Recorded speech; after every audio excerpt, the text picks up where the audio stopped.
That doesn't work. That doesn't work.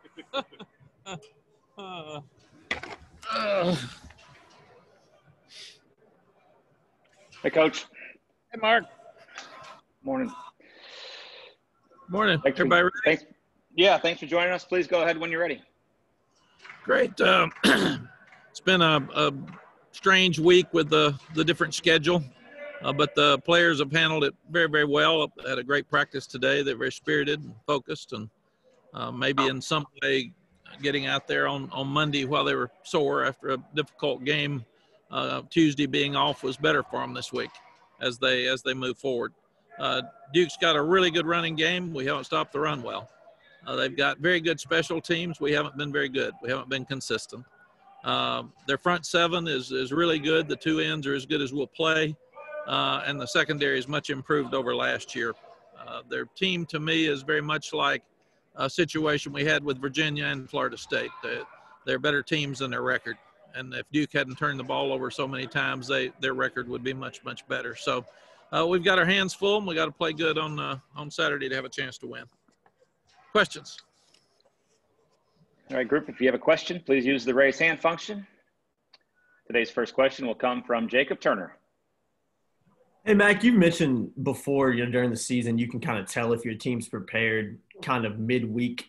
Obviously, you guys had a little bit of a weird day yesterday with the election. How much more difficult has that made it to kind of get the feel for where your team's at right now in terms of preparing for Duke and kind of what their mindset is going into that game? Oh, Jacob, we can throw that out because we had a great week's practice last week. Mm-hmm. So, good point. Went into the game, so it's probably the best week's practice we've had. So the guys practice hard about all the time. Every now and then we'll have a day that's not quite as good, and I usually bring it up. But they're trying. I'm excited about this team moving forward. They're resilient. They're tough. They've handled this COVID stuff incredibly. We've had a lot of kids that have made a mistake in a game that have really hurt us, and they keep fighting back and do it with tremendous pride. So we're about to be really good. I don't know when it is, but I'm excited about the future of this team. Okay, let's move over to CL Brown. Hi, Mac. This is kind of insignificant but significant Saturday. After the game last year with the Victory Bell, in terms of,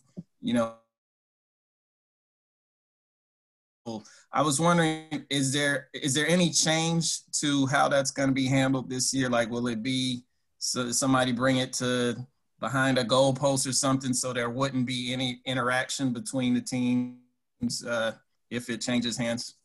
Yeah, CL, it's easy to say Liberty Bell on the day after election, so I got you. That's okay. That's fair. I've got a whole lot on my plate, and I got a lot of things I've got to fix, and the Victory Bell is not one of them where it is during the game. But I did suggest last year that we keep it away from the bench of one of the two teams. So after the game, that one's not fighting with the other over it. So thanks for bringing that up. I haven't thought about it. I'll bring it up this afternoon to the administration. All right, and back to actual football. I was wondering what difference in like character and charisma do you see with the Brown brothers at receivers, Diami and Caffrey?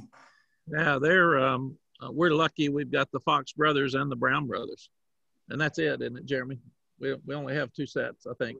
But those guys are just super. They're probably the fastest two players on our team.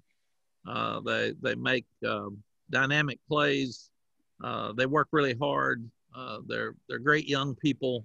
So we're really, really lucky to have both of them on this team. All right, thanks, Coach. And I do think Chopper's probably faster than Diami. He'd fight you on that one, but I think he is. All right, our next question comes from Greg Barnes. Hey, Mac, with regard to Duke's pass rush, is that really just a matter of those two defensive ends being so good, or are they doing anything unique defensively? They're well coached. They move them around a lot, and they have a lot of movement with their defensive front. But those two guys are really special pass rushers. I mean, they are hard to block, and their numbers show that. Their numbers are so much better than ours. at that position. So they're very good players. And Phil Longo told us a week or so ago that pass blocking out of play action, he thought the line was doing pretty good. It was in the straight drop backs where it had been an issue. Have you seen growth in that area the last couple of weeks? Yeah, we messed it up. They had their cross blitz with the linebackers at Virginia, and we messed it up 2 or 3 times inside. So I thought we were making a lot of progress till we weren't. Okay. Thank you. Thank you. Okay, next question comes from Aaron Beard. Hey, Mac. I know you've addressed this idea, I think, a few times at various points, but you're focused more on your team, getting them ready. You don't probably focus as much on the other team, but how do you sort of balance that with Duke has turned the ball over at a rate no one else in the country has done? The idea of you've been talking about getting takeaways, but you're playing a team that may be more prone to them. How much do you talk about that versus your focus on yourself? Yeah. Aaron, are you out for the weekend? Are you hurt? I am recovering from elbow surgery, so I am inactive this weekend. I'm seeing a lot of that around here, so I just wondered if you were hurt. I just left practice with them hanging around with some injuries. No, we talk about tipping the ball and stripping the ball every week. We talk about trying to stop guys on first down, so we've got them in second long, third and long, and we haven't done a great job of that, and that's where you usually get your turnovers. But we've got to plan on Duke playing their best game, and we've got to try to force turnovers, but we can't plan on them turning the ball over. And we saw that Virginia played their best game against us. Florida State played their best game against us. Wake Forest got a week off before we play them next week. Duke had a week off before Charlotte. So we're getting good shots here. We've gotten a lot of publicity, and people have talked about us. The expectations are up, and that makes the other team hyped. So we'll see a really good Duke team on Saturday. Thank you. Thank you. All right, let's go over to Taylor Vippolis. Hey, Coach, you mentioned Joffrey Brown, but what have you seen from Emery Simmons as he's kind of come to his own as a sure-handed possession receiver the past couple of weeks? Yeah, Taylor, Emery's he's such a good football player. He's on every special team. He's tough. He's smart. He blocks well. He's got tremendous hands. He runs excellent routes. I think everything he does, he does it with a purpose, and he's very, very unselfish. He never griped one moment about not playing with Diami playing in front of him, and understood how we needed Diami in the ball game. And then when Bo Corrales got hurt, he stepped right in and moved to the other side and didn't miss a beat. So we're really, really pleased with Emery.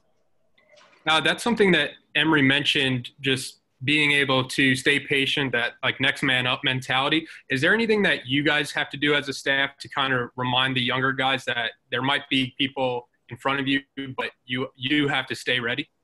Yeah, Taylor, we constantly remind them there's 120 players on this football team, and only 11 can play at a time.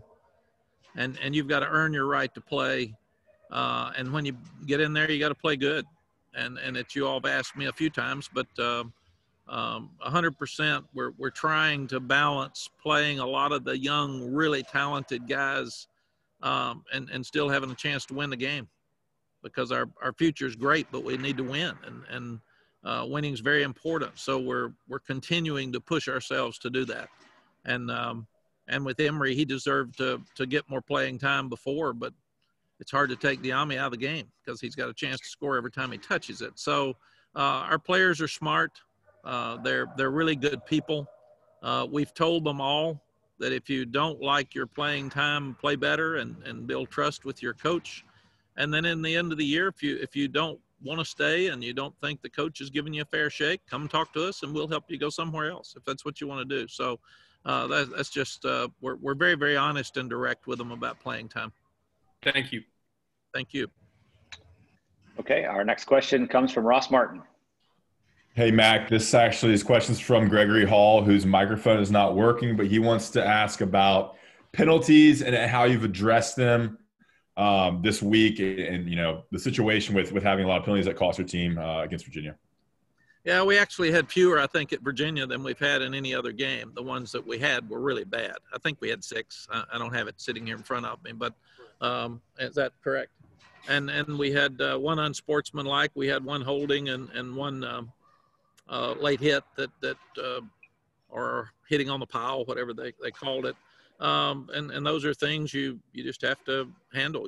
Unsportsmanlike is unacceptable at all. It's not being frustrated and keeping your composure when things aren't going well usually. Don's a hard one because he was being physical and trying to help his teammates, and holding you can't have. It's cost us a touchdown. So there's three others in there, but those three were just penalties that really hurt us. Okay, let's move over to Mark Armstrong.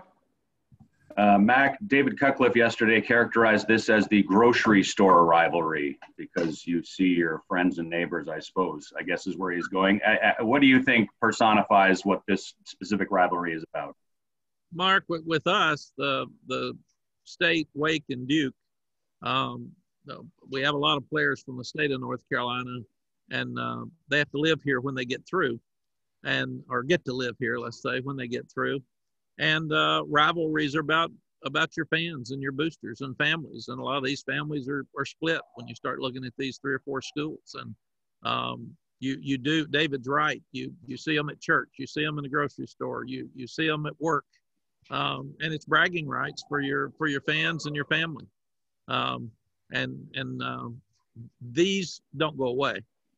You lose some games, and people might remember it like Art remembering Virginia from 27 years ago or something. That some people, they never go away. But usually when people ask players from one of these schools, they'll say, what was your record against Duke? What was your record against NC State when you played? What was your record against Wake? And those hold a little bit more weight than some of the others. All right, on cue, we've got Art Chansky. Go ahead there, Art. There we go, Art. Mac, please don't hold it against me that I'm older than everybody here and that I have a better memory. Yeah, that's one thing we won't discuss. Yeah, I know. I can tell. Look, about you had some goals for yourself. One of them being don't take losing as hard as you did before. But this has been a weird year. A lot of different things have happened. How are you doing with that goal? I'm doing well. I get down on Saturday nights after tough games, and I'm doing really well. If we play poorly and win, I'm appreciating a win. It's really hard to win. As I said the other day, we're like a lot of other people in that top 30, top 25. So we have to play well every week to win. We can't ever walk out there and not play well. And my job is to continue to fix things, and that's what we're having to do right now each week. And usually as a coach that doesn't go away. But like always, Monday you go back to work and get ready for the next week. And I'm enjoying trying to help these young people learn from winning so they can be stronger after a win and not get full of themselves and not play as well the next week, and also fight back after a tough game and a loss and not let one loss beat you twice. So that's my job, along with the COVID, the social injustice. And I'm really proud of our guys this week with the election. I mean, I think they all voted, and we discussed it a little bit this morning. But I told them to be smart with their social media and be smart with their opinions, and because it's a very emotional thing for a lot of people. So don't just get out there and start talking about something until you really know what you're talking about. How does this team rank with a lot of your others in terms of, you praise them a lot, really good kids, work hard, smart, all that. Is it one of the best teams you've ever had in that regard? It is. These guys have done everything right. I was surprised last year because they'd struggled so much the previous 2 years that they worked so hard. I thought and that's a credit to Coach Fedora and his staff, but they've acted right. They've stayed out of trouble, and they work really hard at practice. When I say they didn't work as hard, I mean quite as hard. Maybe they had a little soft day every now and then, but I'm really proud of these young guys. And like I said, with their attitude, a lot of young players coming back next year, and we're adding a tremendous recruiting class. The future's very bright, so I'm excited about it. Thanks, Mac. Thank you, Art. Well, Coach, that was our last question we have for you today. So we appreciate you visiting with us. Y'all have a great day, and I'll see you Saturday.